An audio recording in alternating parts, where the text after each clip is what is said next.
안녕하세요. 전 서울 사는 29살 여자입니다.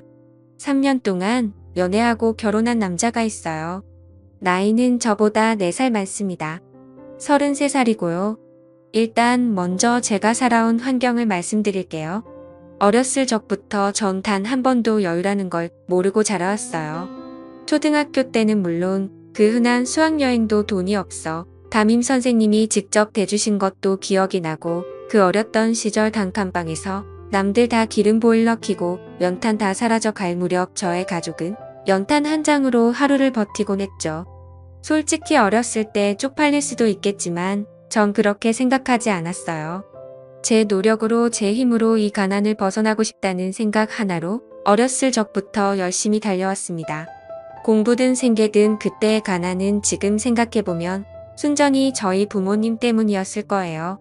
전 엄마와 아빠 그리고 남동생 이렇게 4가족이 살았었는데, 아버지는 항상 술에 찌들어 사셨고 집에 들어오면 항상 담배 연기와 술 냄새로 단칸방은 쩔어 있었죠. 엄마는 그런 아빠를 참고 또 참고 결국엔 제 동생과 저를 두고 떠나셨죠. 그때 엄마는 저희와 같이 떠나자고 제게 말했어요. 어디든 떠나면 지금보다는 나은 생활을 할 수 있다고 말한 게 생생히 기억나요. 제 나이 그때 중학교 1학년 사춘기도 채우기 전인 아이였죠. 그때 저는 당장이라도 엄마를 따라가고 싶었지만 제 속마음은 내가 이렇게 동생이랑 엄마랑 떠나버리면 저 홀로 남겨진 아빠는 어떡하지? 라는 생각이 먼저 들더라고요. 아버지는 술과 담배에 찌들어 사셨지만 저희에게는 늘 다정하셨어요. 주변에 술 먹고 가족 때리고 협박하고 그런 일은 단 한 차례도 없었죠. 그래서 그런가 어릴 때 전 아빠를 버릴 수 없었죠. 그렇게 가난은 계속됐고 가족의 도움 없이 혼자 독하게 공부했습니다. 지금 생각하면 정말 15도 안 되었던 나이에 어떻게 그렇게 열심히 공부했는지 몰라요. 고등학생 때까지 쉬지 않고 앞만 보고 독하게 공부했으니까요. 제가 어렸을 때부터 들었던 소리 중에 제일 듣기 싫었던 말이 있었어요. 제 배경만 보고 친구들과 친척들은 저에게 넌 절대 못해라는 말과 그래도 부모님이잖아라는 말이에요. 주변에서 늘 제 환경을 보고 무시하는 발언들을 많이 했죠. 그렇게 고등학교를 졸업하고 서울에 이름 있는 대학에 입학했습니다. 전 자신 있었어요. 장학금 받으면서 학교 다닐 생각이었죠. 처음 들어갈 때 등록금이 문제였지만 방학 때 공장에 들어가 야근까지 하루에 15시간을 일하면서 제 스스로 등록금을 마련했습니다. 제가 이렇게 성인이 되었을 무렵 아빠는 여전히 술과 담배를 끊지 못하신 채 살아가셨는데, 그 와중에 그 단칸방의 능력도 좋으시지 어떻게 또 다른 아줌마가 들어와 있는 겁니다. 그 여자도 참 그런 거지 같은 집구석 뭘 보고 들어와 있는 건지 전 도저히 이해할 수 없었습니다.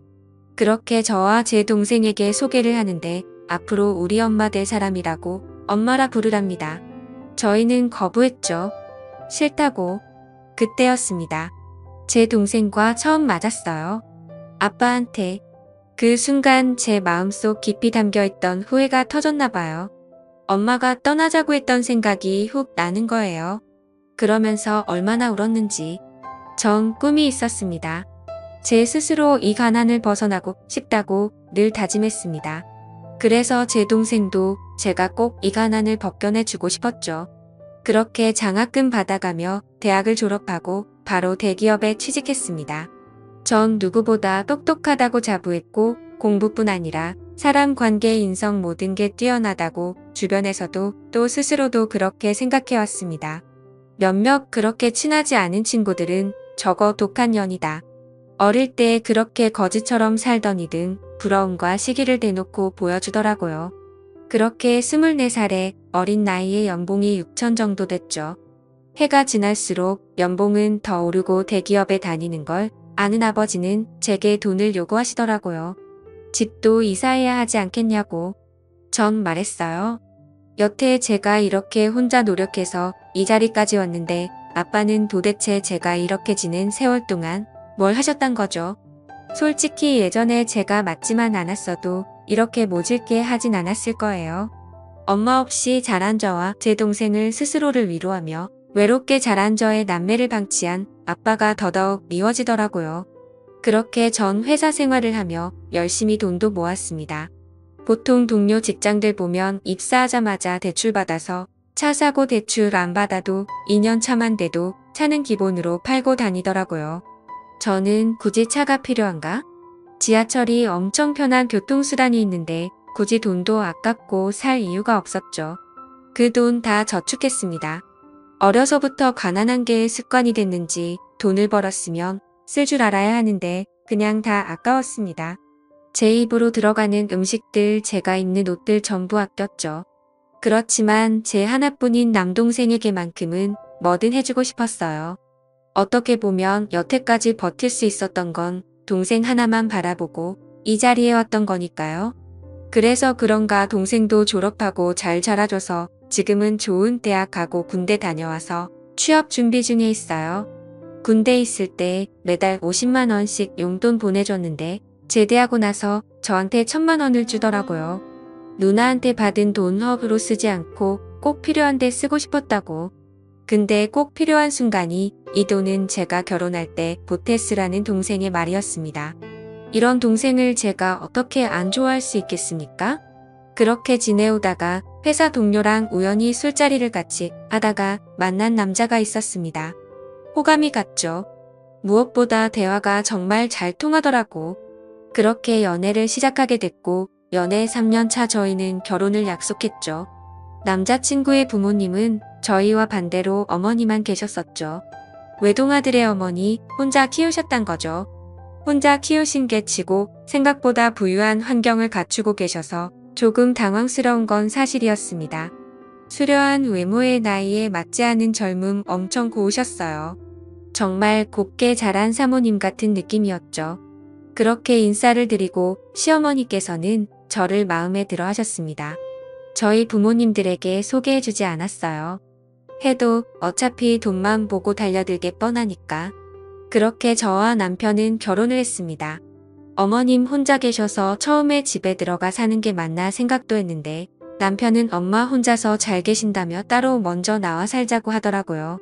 그래서 전 아무래도 그게 조금 더 편할 것 같지만 한편으로는 걱정도 들긴 했죠. 그렇게 결혼 생활을 하면서 전역한 지 얼마 안 된 동생한테 연락이 한 통 왔어요. 누나 혹시 매형 지금 집에 있어? 라고 물어봤죠. 아니 오늘 회사 사람들이랑 회식 있어서 늦는다고 말했죠. 그러자 동생은 놀라지 말라며 절 진정시키고는 친구들이랑 놀고 있는데 유흥가 근처 업소에서 매형이 다른 여자랑 밖으로 나와 숙박업소에 들어가는 걸 목격했다는 겁니다. 전 당장 집 밖으로 뛰쳐나가 동생이 있는 곳으로 갔죠.